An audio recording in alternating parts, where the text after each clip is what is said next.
And then we recently moved to sex. So you can see here, proven sires, when we just say bonus for, let's say whether they're sexed or we took it off completely, you got 125 from our bull selection that they could use on the proven side and 282. And then if you do exclusive, it drops to 25 and 92. So this is trying to really dial in what the best bulls for this farm is. And then we can look at how they rank them. So this is his client index on the proven side. And a lot of these bulls we've actually used at this farm. So Popstar recently was a proven bull, and he has a bunch of daughters from that farm as well. And then Wavelength is a local bull we use there. So it's nice to see that the bulls that we used on this side, let's say 5 years ago, are showing up on this side as well once they're proven. And so that just allows us to pick certain bulls on the farm that the salesman comes in the yard. Sometimes you can have it where, let's say you purchase doses and then after you're like, I don't actually know why I bought that bull. This allows you to kind of avoid that experience because you've set a criteria where the bull isn't outside of traits or outside of your goals. So it's really good for the farming side, the farmer, I would say, that you are getting the product you want by using this CMX Works. So I'll exit out of there and show you the Elevate side of it. So this is something, when Paul showed the quartile report, why we should consider genomics and data and why it's becoming so important kind of going forward. As we've gone to more sex and beef, we generate a lot of our girls out of the heifers. And we have so little information on our heifers if we don't genomic test, because on that side, if you don't milk test, you wouldn't have, like generally we've had the cow side have milk test data or classification data. Heifers, we actually don't know a lot, and most of us don't spend time taking notes on how our heifers look or what they got from maybe the sire or the dam. So this allows us to get on every individual trait information and data points that we can either use on the farm, or if you don't have the time for that, having somebody like, let's say your WestGen rep, have a mating guide that uses every data point to what you guys are aiming for on your farm. So in this case, the top doesn't, there isn't a lot of change on the first couple.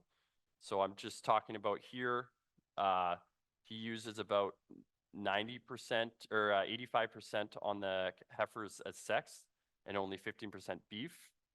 And then as we go down a little bit, you start seeing all the changes of beef to sex, sex to beef. And what you see here is that, let's say this pursuit, it went up 251 points. So it would have been bred to beef. Maybe explain, what does that mean? Why did it go up? So in this case, the Ferraro was the dam's sire, and it was bred to pursuit. And in the mix of those genetics, it got a lot of the best on both sides. And that's why it went up 251 points. From its parent average. From its parent average. So we would have bred this cow at this farm. Without genomics, we would have bred it to beef. And as you saw in Paul's example of the quartile report, that could have been the difference between, let's say, an animal that was going to produce 40 fat kgs more or 50 fat kgs more if it was if we had bred this one to beef. So it'd be a shame to breed this one to beef with the genetics it got from the mom and dad. And if any of you have siblings, you can joke that you're the best sibling, but we all see differences. I come from a family of 7. All of us are very different. Some people may say we look the same, but personality-wise, we're very different. The great thing about genetics and genomic testing is we're not testing on the person just as a range. We're testing on how much of an athlete they are. We're testing on how well they can produce fat or how good they can look on the conformation side, or the whole thing as a package, or whether they have the right health traits.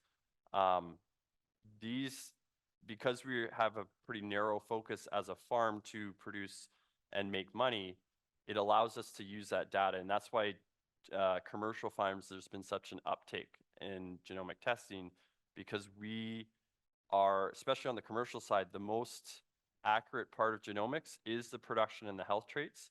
And for the people that are very focused on those traits, they actually don't get disappointed very often with genomics because they can focus in, and our program allows us, our tools allow us to help that farmer focus in.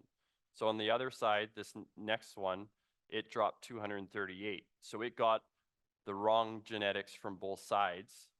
And while on an individual level, it's not the best story, it allows us to breed it to beef and make the best certain amount of daughters. If you're going to make 100 heifers that year, you want them to be the best 100 heifers you can make on your farm.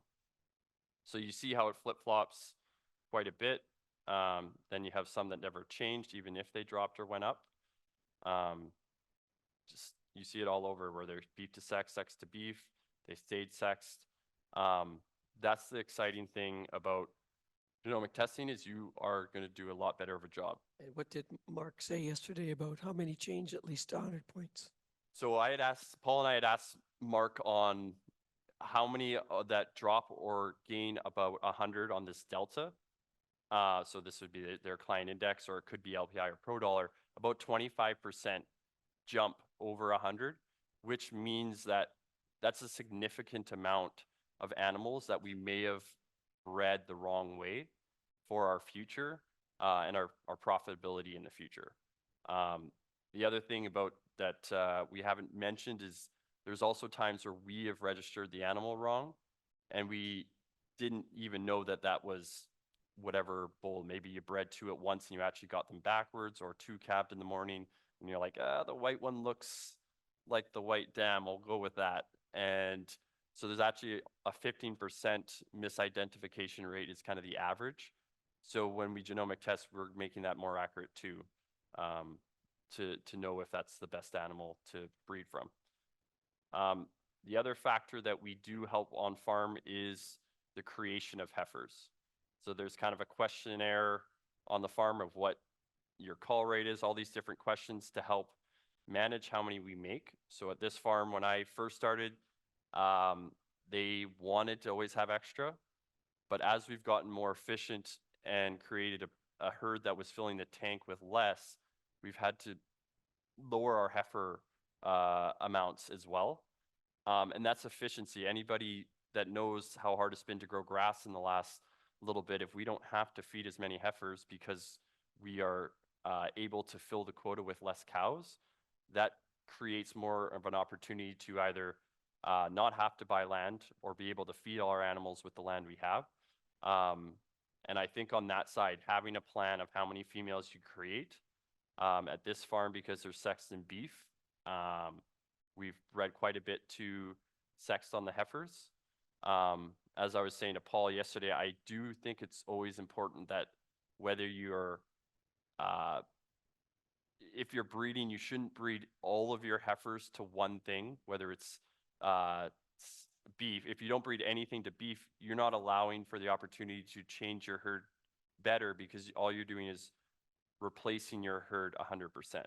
So if you're breeding 100% of your heifers to sex semen, all you're doing is creating your herd over again, but you're not actually eliminating the bottom quartile, the one that's not bringing the same amount of profit to your farm.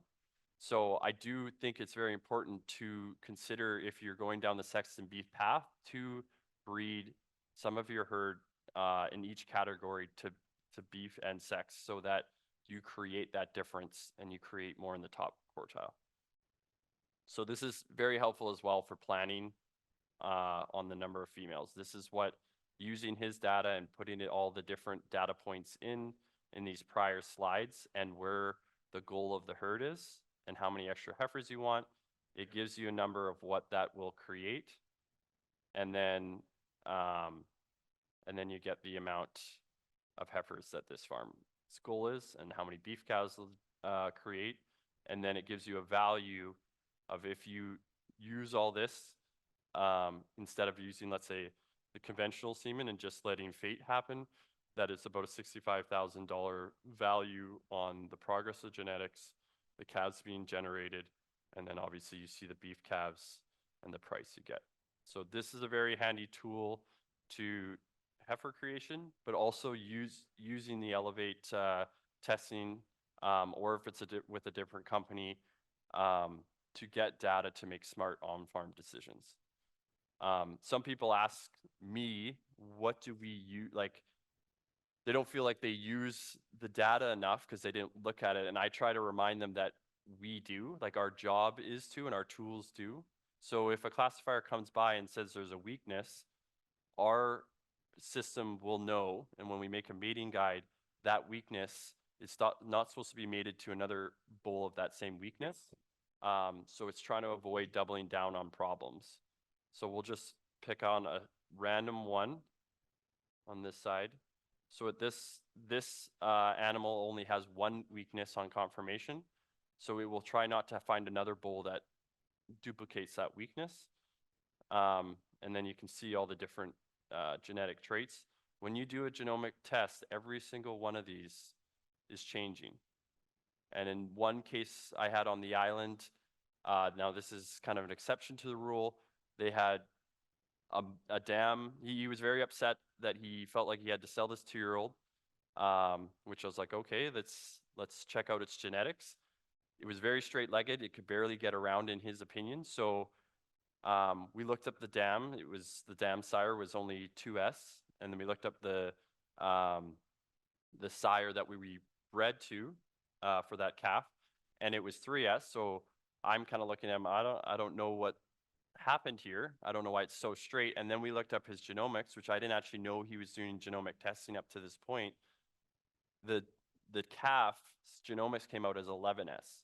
So genomics identified that there was an issue here, that this animal was overly straight.